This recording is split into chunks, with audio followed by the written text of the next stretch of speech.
नमस्कार, मैं हूँ रेणु कुमारी, आचार्य मनोहर लाल अग्रवाल सरस्वती विद्या मंदिर इंटर महाविद्यालय लोहरदगा। मैं आप लोगों को एक कविता का सप्रसंग व्याख्या करने के लिए बताऊंगी। तो मैं आप लोगों को एक कम कविता जो है कक्षा 12वीं की, जिसको लिखे हैं विष्णु खरे ने, उसका सप्रसंग व्याख्या करना बताऊंगी।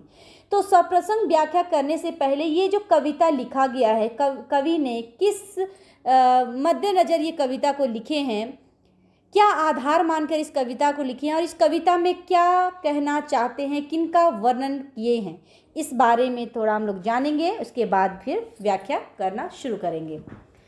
तो ये कविता जो है 1947, जब भारत हमारा आज़ाद हो गया था 15 अगस्त 1947 को, तो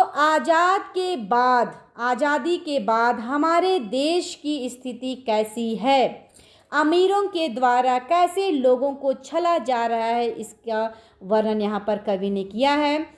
स्वतंत्रता पूर्व भारतीय समाज जो विदेशियों द्वारा छला जाता था, तो स्वतंत्रता के बाद हमारे जो स्वतंत्रता सेनानी हैं, वो इस कल्पना में रहकर भारत को स्वतंत्र कराना चाहते थे कि स्वतंत्रता के बाद भारत में वैसा वातावरण नहीं बनेगा जैसा वातावरण अभी है। अर्थात कहने का है कि विदेशी हमारे देश में आकर लोगों को छलते थे, धोखा देते थे, जालसाजी करते थे, वैसा भारत आज़ाद हो जाएगा तो नहीं होगा हमारे भारत में। लेकिन जैसा स्वतंत्रता सेनानियों ने सोचा था, जैसा उन्होंने कल्पना किया था, उससे परे है, यानी कि उससे अलग स्थिति है। तो यहाँ पर इस कविता में इन्हीं का वर्णन किए हैं कि स्वतंत्रता सेनानियों ने जिस आज़ादी की कल्पना की थी, वैसा वातावरण भारत में कभी नहीं बन पाया। तो हम कह सकते हैं कि हम विदेशियों से तो आज़ाद हो गए, लेकिन हम अभी अपने ही देश के लोगों द्वारा छले जा रहे हैं। तो आज के समय में ईमानदार और संवेदनशील व्यक्ति क्या है, आहत है, दुखी है, और उसका स्वार्थी सत्ता लोभ पूंजीवादियों के प्रति मोह भंग हुआ है। इससे देश जो है उसकी स्थिति बदतर होती जा रही है। तो इस कविता में कवि ने वैसे जो लोग अमीरों के सामने हाथ फैलाते हैं, भीख मांगते हैं, अपने जीवन की मूलभूत आवश्यकताओं को पूरी नहीं कर पाते हैं, उनको ईमानदार कहा है और उनके प्रति सहानुभूति प्रकट करते हैं। तो शुरू करते हैं कविता हम लोग। सन 1947 के बाद से इतने लोगों को इतने तरीकों से आत्मनिर्भर, माला माल और गतिशील होते देखा है कि अब जब आगे कोई हाथ फैलाता है 25 पैसे एक चाय या 2 रोटी के लिए, तो जान लेता हूँ कि मेरे सामने एक ईमानदार आदमी, औरत या बच्चा खड़ा है। पहले इसकी व्याख्या हम कर लेंगे, उसके बाद फिर नीचे जाएंगे। तो 1947 के बाद से कहने का अर्थ है कि भारत जब आज़ाद हो गया, उसके बाद से कवि अपनी आँखों से, प्रत्यक्ष आँखों से वो लोगों को आत्मनिर्भर, मालामाल और गतिशील होते देखा है। तो ये आत्मनिर्भर बने कैसे, मालामाल बने कैसे, गतिशील बने कैसे? ये लोग इतने तरीकों से, यानी कि गलत तरीकों से भ्रष्टाचार करके, लोगों को छल करके, धोखा देकर, बेईमानी कर जालसाजी का काम कर ये सब तरीकों को अपनाकर ये लोग भारत आज़ाद होने के बाद धन को इकट्ठा करने में जुट गए। और धन को इकट्ठा करने में ये लोग दूसरों को छलते हैं, दूसरों से बेईमानी करते हैं, दूसरों को धोखा देते हैं और धन को जमा करते हैं। आत्मनिर्भर यानी कि अपने पर निर्भर, और माला माल यानी कि धनी लोगों को माला माल कहा गया है, गतिशील होते देखा है। कहते हैं कि 19 आज़ादी के बाद से मैं, यहाँ पर कवि कह रहे हैं मैं, यानी कि कवि, आज़ादी के बाद से मैं जो बहुत सारे लोगों को, इस देश के बहुत सारे लोगों को गलत तरीके से पैसों को जमा करते हुए, पैसों का आर्थिक स्थिति से मजबूत होते हुए मैंने देखा है कि अब जब आगे कोई हाथ फैलाता है, अब जब आगे कोई हाथ फैलाता है, कहने का अर्थ है कि अब जब इन अमीरों के सामने कोई हाथ फैलाता है, क्यों फैलाता है? पैसों के लिए, 25 पैसे के लिए, या एक कप चाय के लिए, या 2 रोटी के लिए, क्योंकि वो गरीब व्यक्ति अपनी मूलभूत आवश्यकताओं की पूर्ति करने में सक्षम नहीं है। तो वो लोग जब अमीरों के सामने 25 पैसे के लिए, एक कप चाय के लिए, या 2 रोटी के लिए जब हाथ फैलाता है, तब मैं जान लेता हूँ कि ये जो लोग हाथ फैला रहे हैं अमीरों के सामने, वो लोग क्या हैं? ईमानदार हैं। औरत या बच्चा खड़ा है, यानी कि वो जो हाथ फैला रहे हैं अमीरों के सामने, चाहे वो बच्चा हो, चाहे औरत हो, या फिर पुरुष हो या आदमी हो, वो लोग कैसे हैं? ईमानदार हैं। वो ईमानदार हैं, इसीलिए तो भीख मांग रहे हैं, इसीलिए तो अमीरों के सामने हाथ फैला रहे हैं। नहीं तो 2 पैसा कमाना कौन सी बड़ी बात है? गलत तरीकों में जाकर हम पैसा कमा सकते हैं, इकट्ठा कर सकते हैं। लेकिन ये जो ईमानदार व्यक्ति हैं, ये ईमानदार व्यक्ति छल कपट करके, धोखा देकर पैसा कमाना नहीं चाहते हैं। इसलिए ये लोग मेरी नज़र में क्या हैं? ईमानदार है। भले ही ये लोग भीख मांग रहे हैं, लेकिन मेरी नज़र में यही भीख मांगे क्या हैं? ईमानदार हैं, संवेदनशील हैं। आगे देखेंगे, मानता हूँ कि हाँ, मैं लाचार हूँ, कंगाल या कोढ़ी, या मैं भला चंगा हूँ और कामचोर और एक मामूली धोखेबाज। अब यहाँ पर कवि कहते हैं कि हाँ, मैं मानता हूँ कि मैं लाचार हूँ, कंगाल यानी कि गरीब हूँ, कोढ़ी यानी कि कोढ़ का बीमारी जो होता है, रोगी होता है। हाँ, मैं अस्वस्थ हूँ, रोगी हूँ, या मैं भला चंगा हूँ, या मैं स्वस्थ हूँ, फिर भी मैं क्या हूँ? कामचोर हूँ और एक मामूली धोखेबाज, एक छोटा मोटा धोखेबाज। तो ये लाचार, कंगाल, कोढ़ी, भला चंगा, कामचोर और धोखेबाज, ये कवि क्यों कहा है?